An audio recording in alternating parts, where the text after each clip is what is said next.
પ્રાર્થના સંદેશ ન્યૂઝમાં આપનું સ્વાગત છે। વડતાલના જીવલેણ હુમલાનો આરોપી બિલોદરા જેલમાં ધકેલાયો। ભૂમેલના ઈચ્છાપુરમાં એક પરિવાર ઉપર ધારિયાના લાકડાના દંડાથી આતંક મચાવનાર આરોપી ઝડપી લેવાયો। પાડોશી સાથે વાડાની માથાકૂટમાં જીવલેણ ધારિયાના ઘા ઝીંકી હત્યાનો થયો હતો પ્રયાસ। સોશિયલ મીડિયામાં પ્રજાના પ્રશ્નોની વાતો કરી બની બેઠેલા પત્રકાર હિતેશ પરમારે કાયદો હાથમાં લીધો। વડતાલ પોલીસે ગણતરીના કલાકમાં આરોપી હિતેશ પરમારને ઝડપી પાડી બિલોદરા જેલ હવાલે કર્યો। હિતેશ પરમાર સાથેના અન્ય બે આરોપી પિતા પુત્ર હાલ દવાખાનામાં દાખલ હોય પોલીસ પકડથી દૂર છે। રિપોર્ટર પ્રતિક ભટ્ટ, નડિયાદ। ગઈકાલે સાંજના લગભગ 9:15ના અરસામાં ફરિયાદી છે નિલેશ કુમાર ભૂપેન્દ્રભાઈ પરમાર। તેઓ ભૂમેલ ઈચ્છાપુરા પ્રાથમિક શાળાની નજીકમાં રહે છે। તેઓ પોતાની જે મોટરસાઇકલ લઈને પોતાની નોકરીથી પરત જઈ રહ્યા હતા ત્યારે આ કામના જે આરોપી છે વિક્રમ નવનીત પરમાર કે જે તેઓની ઘરની નજીકમાં જ રહે છે, તેઓએ તેમને સતત તેમની પાછળ ગાળો બોલવાનું શરૂ કરેલું અને જ્યારે ફરિયાદી પોતાના ઘર પાસે પસાર થતા હતા ત્યારે પણ ગાળો બોલતા જતા હતા। કેમ કે અગાઉ જે છે આ કામના જે ફરિયાદી છે એ આ કામના આરોપીની વિરુદ્ધના એક કેસમાં સાક્ષી તરીકે રહેલા છે અને એક કેસમાં ફરિયાદી તરીકે પણ છે।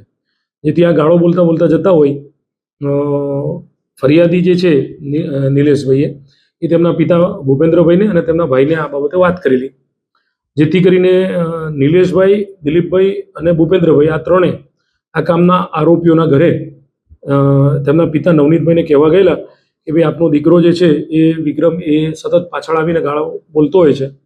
જેથી આ વિક્રમ પણ ત્યાં હાજર હોય વિક્રમ ઉશ્કેરાઈ ગયેલો અને વિક્રમે પોતાનો ત્યાંથી એક લાકડાનો દંડો લઈ અને ફરિયાદી નિલેશને મારી દીધેલો।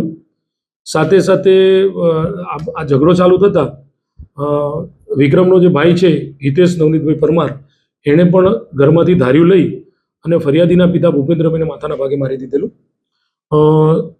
તેમજ લાકડી અને ગરદાપાટુનો માર મારતા તેમના ભાઈ દિલીપને પણ ઈજા થયેલી।